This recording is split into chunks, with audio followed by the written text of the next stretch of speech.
नमस्कार, जोहार झारखंड देख रहे हैं आप। आपके साथ मैं हूं संतोष कंगवार। जोहार झारखंड में आज सबसे पहले बात जोहार प्रधानमंत्री की। एक दिन के दौरे पर आए प्रधानमंत्री नरेंद्र मोदी ने झारखंड की धरती से देश को 6 वंदे भारत एक्सप्रेस ट्रेन की सौगात दी। रांची पहुंचे प्रधानमंत्री मोदी का जोरदार स्वागत हुआ और बारिश ने भी उनका स्वागत किया। बारिश की वजह से प्रधानमंत्री मोदी ने रांची से ही वंदे भारत ट्रेनों को हरी झंडी दिखाई और उसके बाद सड़क मार्ग से ही जमशेदपुर के लिए रवाना हो गए। बिष्टुपुर के गोपाल मैदान में आयोजित रैली में वे शामिल हुए, जहां लोगों का उत्साह चरम पर दिखा। लोगों ने मोबाइल फ्लैश की लाइट से स्वागत किया। बारिश के बाद भी लोगों की भीड़ उमड़ी। प्रधानमंत्री का यहां झारखंडी परंपरा से स्वागत भी किया गया। लोगों की भीड़ देखकर प्रधानमंत्री मोदी भी खुश दिखे और मन से ही विपक्ष पर जमकर निशाना साधा। फिलहाल 5 तस्वीरें आपके टेलीविजन स्क्रीन पर हैं। रैली में किस तरह से उत्साह दिखा प्रधानमंत्री की, वो पहली तस्वीर में देखिए। भीड़ बारिश के बावजूद पहुंची, बारिश के बाद भी भीड़ किस कदर पहुंची वो दूसरी तस्वीर से समझा जा सकता है। तीसरी तस्वीर में गोपाल मैदान में जब प्रधानमंत्री पहुंचे तो उनका जोरदार स्वागत हुआ। प्रधानमंत्री ने यहां लोगों को संबोधित भी किया। मोबाइल फ्लैश लाइट से प्रधानमंत्री का स्वागत जब जनता ने किया वो आप चौथी तस्वीर से समझ सकते हैं। और झारखंडी परंपरा में प्रधानमंत्री का स्वागत किया गया, उनको स्मृति चिन्ह भेंट किए गए, उनका झारखंडी स्टाइल में स्वागत किया गया है, वो 5वीं तस्वीर से आप समझ सकते हैं। और झारखंड दौरे पर आए प्रधानमंत्री नरेंद्र मोदी ने राज्य को कई सौगातें दी। वहीं झारखंड में बांग्लादेशी घुसपैठ का आरोप लगाते हुए जमकर हमला भी बोला। प्रधानमंत्री ने कहा कि संथाल कोल्हान में घुसपैठ बहुत बड़ा खतरा है, इससे डेमोग्राफी बदल रही है और पूरे क्षेत्र की पहचान बदल रही है। आज संथाल परगना और कोल्हान में बांग्लादेशी और रोहिंग्या घुसपैठ बहुत बड़ा खतरा है। 15 सितंबर 2024 की तारीख झारखंड के लिए खास तारीख बन गई। प्रधानमंत्री नरेंद्र मोदी ने झारखंड की धरती से 6 वंदे भारत एक्सप्रेस ट्रेनों के साथ साथ रेलवे की 600 करोड़ की योजनाओं की भी सौगात दी है, जिनमें कई महत्वाकांक्षी योजनाओं का उद्घाटन और शिलान्यास शामिल है। इन वंदे भारत ट्रेनों से जो और राज्य से भी जुड़ रही है, मैं उन सभी को भी बधाई देता हूं। बारिश की वजह से झारखंड दौरे पर आए प्रधानमंत्री नरेंद्र मोदी का जमशेदपुर में रोड शो तो नहीं हो पाया, लेकिन लौह नगरी से पीएम मोदी ने विपक्ष पर जमकर प्रहार किया। पीएम ने कहा झारखंड के 3 दुश्मन हैं, आरजेडी, जेएमएम और कांग्रेस। झारखंड के ये 3 दुश्मन हैं, जेएमएम, आरजेडी और कांग्रेस। झारखंड के निर्माण का बदला आज भी आरजेडी झारखंड से उतारती है और कांग्रेस को तो झारखंड से नफरत है ही। जमशेदपुर की धरती से पीएम मोदी ने झारखंड में बांग्लादेशी घुसपैठ का आरोप लगाते हुए जमकर हमला बोला।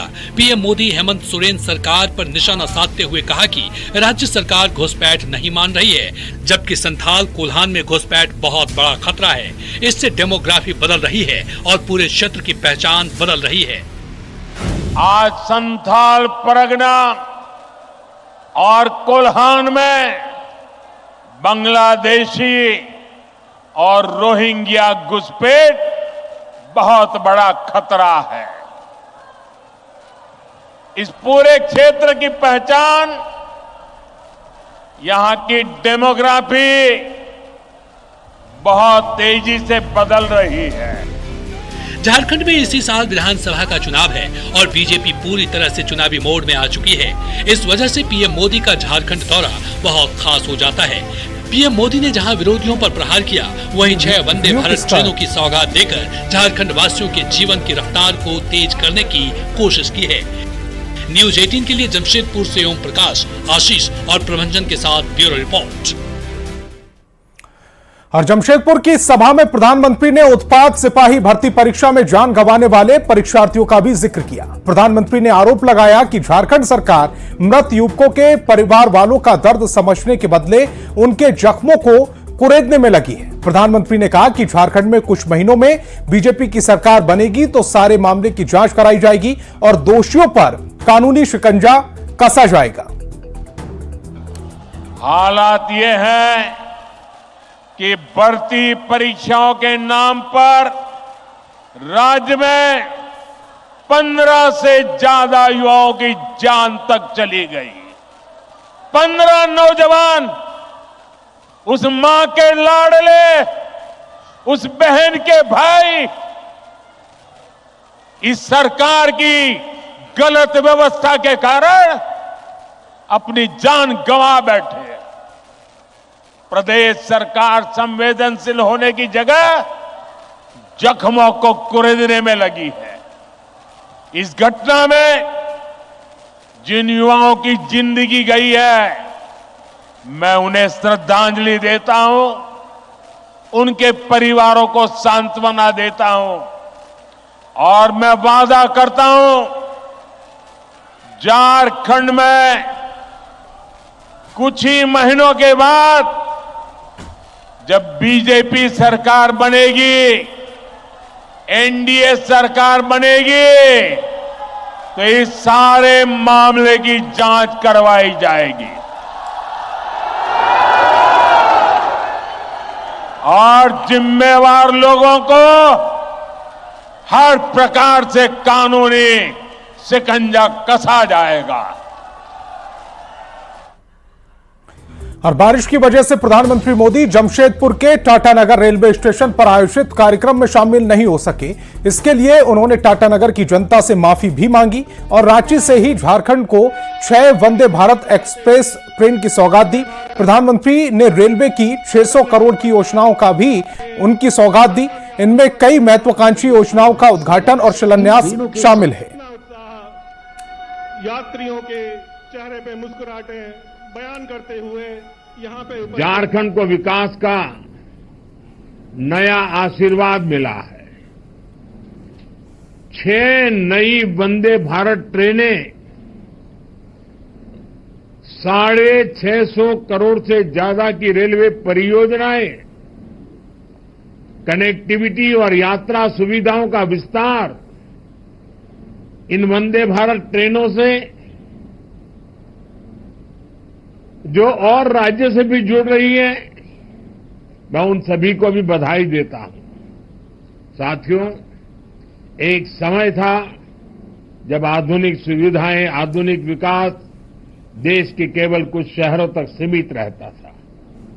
झारखंड जैसे राज्य आधुनिक इंफ्रास्ट्रक्चर और विकास के मामले में पीछे छूट गए थे। और प्रधानमंत्री मोदी ने जेएमएम पर आदिवासी वोट से लेकर केवल अपनी राजनीति चमकाने का आरोप लगाया। उन्होंने कहा कि आज झारखंड का आदिवासी पूछ रहा है कि क्या चंपाई सोरेन आदिवासी नहीं थे। उन्हें जिस तरह से सीएम की कुर्सी से हटाया गया, उससे सभी आदिवासी का दिल दुखा है। नहीं थे क्या वो एक गरीब परिवार से नहीं आते थे क्या? लेकिन जिस तरह उन्हें अपमानित किया गया, जिस तरह मुख्यमंत्री की कुर्सी कब्जाने के लिए उन्हें अपमानित करके हटाया गया, उससे झारखंड के हर गरीब आदिवासी का दिल गहरी चोट पहुंची है।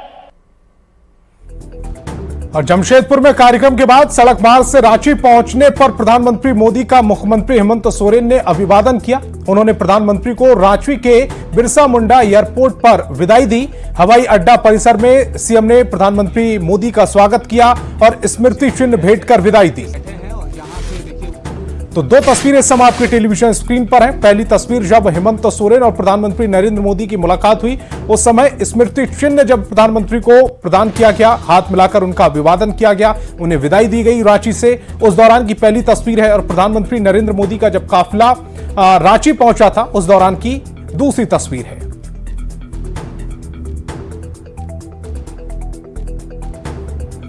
और ग्रामीण विकास मंत्री डॉक्टर इरफान अंसारी ने प्रधानमंत्री मोदी के झारखंड दौरे पर कहा है कि इसे लेकर लोगों में उत्साह नहीं था। उन्होंने कहा कि न जनता ने प्रधानमंत्री का साथ दिया और न ही मौसम ने। इसकी वजह से प्रधानमंत्री को रोड शो भी कैंसिल करना पड़ा। उन्होंने दावा किया है कि झारखंड में लोगों को प्रधानमंत्री आवास नहीं, अबुआ आवास चाहिए। कि लोगों में उत्साह नहीं, मैदान खाली, प्रोग्राम कैंसिल हो गया, जनता भी नहीं और मौसम भी उनके साथ नहीं दे रहा है भाजपा के साथ। तो आप समझ सकते हैं कि आना जाना लगा रहता है, आए जाए कोई फर्क नहीं पड़ता। यहाँ तो एक तरफा आंधी चल रही है हमारी सरकार की कार्यों का। हमने पूछा क्या चाहिए आपको, पीएम आवास चाहिए या अबू आवास चाहिए या मुख्यमंत्री आवास चाहिए, तो लोगों ने साफ कह दिया मुझे पीएम आवास नहीं चाहिए, मुझे मुख्यमंत्री आवास चाहिए। झारखंड आरजेडी उपाध्यक्ष अनीता यादव ने दावा किया है कि झारखंड में राज्य सरकार के कामकाज से बीजेपी में बौखलाहट है। उन्होंने प्रधानमंत्री की ओर से घुसपैठ का मुद्दा उठाने पर पलटवार किया और पूछा कि केंद्र सरकार बताइए किसका मुद्दा है, केंद्र का या राज्य का। उन्होंने ऐसी बातें कर झारखंड की जनता को अपमानित करने का आरोप लगाया। इस तरह का भाषा प्रयोग नहीं करना चाहिए। और जहां तक घुसपैठ की बात है तो सीमा सुरक्षा किसके हाथ में है? ये प्रधानमंत्री जी के हाथ में है कि राज्य सरकार के हाथ में है? इसकी जवाबदेही तो उनकी होनी चाहिए। और ये हम आदिवासी जो यहाँ के हैं उसका अपमान कर रहे हैं और जो ये बोल रहे हैं कि जेएमएम में और यहाँ की पार्टी में अगर घुसपैठिए बैठे हैं तो ये हम लोगों का अपमान है और इसका बदला यहाँ की जनता उनसे लेगी। जमशेदपुर में प्रधानमंत्री मोदी के आगमन को लेकर विशेष तैयारी की गई थी, लेकिन बारिश की वजह से कार्यक्रम ऑनलाइन ही करना पड़ा। प्रधानमंत्री से मिलने के लिए स्कूली बच्चों के साथ ही हजारों लोग मौजूद थे। बारिश की वजह से रेलवे स्टेशन पर कार्यक्रम स्थगित होने से बच्चे मायूस दिखे। प्रधानमंत्री मोदी के स्वागत के लिए छात्र छात्राएं ढोल नगाड़ों के साथ संथाली और आदिवासी संस्कृति की वेशभूषा में पहुंचे थे। प्रधानमंत्री के स्वागत के लिए जुटे छात्र छात्राओं से बात की संवाददाता आशीष तिवारी ने। नरेंद्र मोदी जी का आज जमशेदपुर में दौरा था और उसी को लेकर देख सकते हैं टाटा नगर रेलवे स्टेशन से वंदे भारत एक्सप्रेस की सौगात देनी थी, मगर लगातार जो बारिश की वजह से उनका कार्यक्रम जो है वो रद्द हो गया और उसके बाद वो सीधे रांची से ऑनलाइन वंदे भारत एक्सप्रेस को हरी झंडी दिखाया है। मगर जमशेदपुर के टाटा नगर रेलवे स्टेशन में प्रधानमंत्री की एक झलक देखने के लिए हजारों की संख्या में स्कूली बच्चे और लोग पहुंचे हुए थे और प्रधानमंत्री का वेलकम करने के लिए यहाँ पर देख सकते हैं कि जो झारखंड की संस्कृति की रूप में पूरी तरह से यहाँ पर सज जो बच्चियां आई थी और प्रधानमंत्री को स्वागत के लिए यहाँ पहुंची थी। मगर सभी के चेहरे देख सकते हैं कि काफी मायूस है क्योंकि प्रधानमंत्री नरेंद्र मोदी यहाँ नहीं पहुंचे। हम एक एक करके बात करेंगे। हम सोचे थे कि प्रोग्राम अच्छे से करेंगे सर, यदि आएंगे तो स्वागत के लिए, पर वो तो नहीं आ पाए पानी की वजह से। कैसी तैयारी थी आपकी? बहुत अच्छी तैयारी किए थे। हम लोग सोचे थे कि नरेंद्र मोदी आएगा तो अच्छे से स्वागत करेंगे बोल के। कहाँ से आया, कैसी तैयारी थी? सीतारामपुरा से, और हम लोग बहुत अच्छा तैयारी किए बट वो यहाँ नहीं पहुँच पाए, उसके लिए हम लोग थोड़ा अफसोस है। प्रधानमंत्री नरेंद्र मोदी जी का कार्यक्रम जो है वो स्थगित हो गया, मगर यहाँ पर लोग जो है अलग अलग तरीके से उनके स्वागत के लिए तैयारी करके रखे हुए थे और प्रधानमंत्री के कार्यक्रम के स्थगित होने के बाद काफी मायूस है। मगर एक उम्मीद फिर से है कि अगर अगले बार प्रधानमंत्री नरेंद्र मोदी जमशेदपुर आते हैं तो इनको एक बार फिर से मौका मिले जिससे वो प्रधानमंत्री की एक झलक देख सके। न्यूज़ 18 के लिए जमशेदपुर से आशीष कुमार। और प्रधानमंत्री मोदी ने जिन 6 वंदे भारत को हरी झंडी दिखाकर रवाना किया उसमें बैद्यनाथ धाम से वाराणसी तक जाने वाली ट्रेन भी शामिल है। इसे लेकर देवघर के बैद्यनाथ धाम स्टेशन पर भव्य समारोह का आयोजन किया गया, जिसमें रेल राज्य मंत्री के साथ गोड्डा सांसद निशिकांत दुबे और कई गणमान्य लोग मौजूद रहे। सांसद निशिकांत दुबे ने कहा कि वंदे भारत के अलावा देवघर के मधुपुर बाईपास का भी आज शिलान्यास प्रधानमंत्री ने किया है, जिसकी लंबाई 7 किलोमीटर से ज्यादा है। बाईपास लाइन के शुरू हो जाने के बाद गिरिडीह और जसीडीह के बीच यात्रा आसान हो जाएगी। झारखंड में देवघर का क्या स्थान है ये आपने रेलवे के वीडियो से देखा होगा। माननीय प्रधानमंत्री जी ने जब वीडियो चालू की तो बाबा मंदिर के पूजा से स्टार्ट किया। आप समझे बाबा बैद्यनाथ में उनकी क्या आस्था है, देवघर में क्या आस्था है और इस आंध्र प्रदेश के विकास के लिए उनका क्या मापदंड है। और आज मेरे लिए तो दो खुशखबरी है। बैद्यनाथ से विश्वनाथ जुड़ रहा है और वाया गया जुड़ रहा है। गया जहाँ की पूरे दुनिया भर के हिंदू आते हैं पिंडदान करने, श्रद्धालु यहाँ जाने आने की असुविधा है। और दूसरा भागलपुर से जो हावड़ा जा रहा है वो आप समझिए हस्तिया, नोनीहाट, मंदार हिल, दुमका जैसे छोटे जगह पर वंदे भारत रुकेगी। वंदे भारत वहाँ के लोग देखेंगे, ये कल्पनीय है।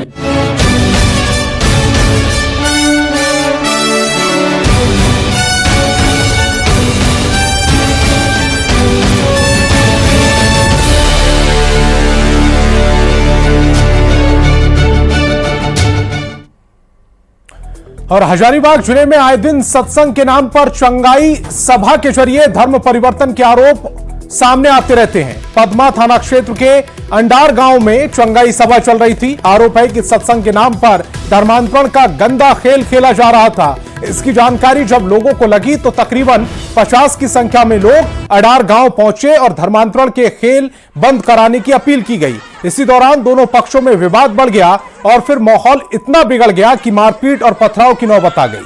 इसमें 6 लोग घायल हुए हैं। मामले को लेकर दोनों पक्षों की ओर से पदमा थाने में आवेदन दिया गया है। लोगों का आरोप है कि अडार गांव में पिछले 5 साल से सत्संग के नाम पर चंगाई सभा का आयोजन किया जा रहा है, जिसके जरिए बीमारी दूर करने और पैसे का लालच देकर धर्म परिवर्तन कराया जाता है। बरही एसडीपीओ ने पूरे मामले की जांच की बात कही है। एक्सक्लूसिव तस्वीरें इस समय आप टेलीविजन स्क्रीन पर देख पा रहे हैं। किस तरह से महिलाओं से लेकर पुरुष तक इस मारपीट में, इस पथराव में शामिल रहे हैं, वो एक्सक्लूसिव तस्वीरें इस समय आप अपनी टेलीविजन स्क्रीन पर देख रहे हैं। क्षेत्र के अडार गांव में कई वर्षों से श्री कुमार यादव पिता विष्णु यादव के द्वारा चंगाई सभा का आयोजन करवाया जाता है, जहां हजारों संख्या में महिलाएं पुरुष वहां उपस्थित होती है और श्री कुमार यादव के द्वारा वहां पे प्रलोभन दे करके और कुछ एजेंट के द्वारा लोगों को, महिलाओं को बरगला कर वहाँ बुलाया जाता है। सनातन के नाम पर बुलाया जाता है, सत्संग के नाम पर बुलाया जाता है, परंतु वहाँ पर बाइबिल का ज्ञान दिया जाता है, ईसा मसीह के बारे में बताया जाता है और वहाँ प्रलोभन दिया जाता है कि जो भी बीमारी है, जो भी किसी तरह का परेशानी है, सब वहाँ पे दूर होता है। इसी झांसे में आकर महिलाएं, कुछ लोग वहाँ पहुँचती हैं। और झारखंड में लगातार हो रही बारिश ने लोगों को बेहाल कर दिया है। आपको दिखा रहे हैं बारिश और बाढ़ से बेहाली की 5 तस्वीरें। गढ़वा में दांडो और सरस्वती नदी उफान पर है, जिससे घरों में पानी घुस गया और करोड़ों की संपत्ति के नुकसान की आशंका जताई जा रही है। लातेहार में बारिश के बाद तेज आंधी ने जमकर तबाही मचाई है। पलामू में बारिश के पानी में बच्चों के साथ कई लोग फंस गए। जामताड़ा में भी बारिश से परेशानी बढ़ती दिख रही है। और बात रामगढ़ की करें तो वहां भी भैरवी नदी उफान पर है, जिससे लोगों को काफी परेशानी हो रही है। और पलामू में औरंगा नदी के बाढ़ में फंसे 5 बच्चों को 8 घंटे के बाद सुरक्षित निकाला गया। यहां एक बच्चे को बचाने के लिए 5 बच्चे बाढ़ में फंस गए थे। बरवा थाना प्रभारी और अंचल अधिकारी के नेतृत्व में रेस्क्यू किया गया। गोताखोरों की मदद से 8 घंटे बाद उनको सुरक्षित रेस्क्यू किया गया। इस दौरान ड्रोन कैमरे के माध्यम से उन पर निगरानी रखी जा रही थी। मौके का जायजा लिया संवाददाता नील कमल ने। सतबरवा थाना क्षेत्र के लिदुआ टाड़ गांव में, जहां पे ठीक आप देख सकते हैं मेरे पीछे, ये औरंगा नदी है और यही उफनती नदी में टापू नुमा जो जगह है वहां से रेस्क्यू किया है। प्रशासन के लोगों ने रेस्क्यू किया है। सुबह ये शौच के लिए बच्चे बीच नदी में गए थे और अचानक बाढ़ का पानी आया। गोताखोर की मदद से बच्चे को रेस्क्यू किया गया है। बताया जा रहा है कि ये बच्चे अपने रिश्तेदार के यहाँ आए हुए थे। देख सकते हैं यही है मुकलेश परैया, जो कि सुबह शौच के लिए नदी में गया था और अचानक से बाढ़ आ गई थी, जिससे ये वहां पे फंस गया था और यही कोशिश कर रहा था। इसके अलावे और 4 लोग गए थे। बाथरूम गए, अचानक बाढ़ आ गई। उतना बाढ़ का मैं अंदर से डर नहीं लगता है। वहाँ दोनों पार अवर नदी और बीच में वहाँ खड़ा है, डरे न लगेगा। प्रशासन बचाया। हाँ, प्रशासन। बरसाती नदी है, उससे सावधानी बरतना है, सावधान होकर रहना है, ताकि इस तरह के हालात से गुजरना ना पड़े। नीलकमल, न्यूज़ 18 पलामू। तो इस बुलेटिन में फिलहाल इतना ही, लेकिन चलते चलते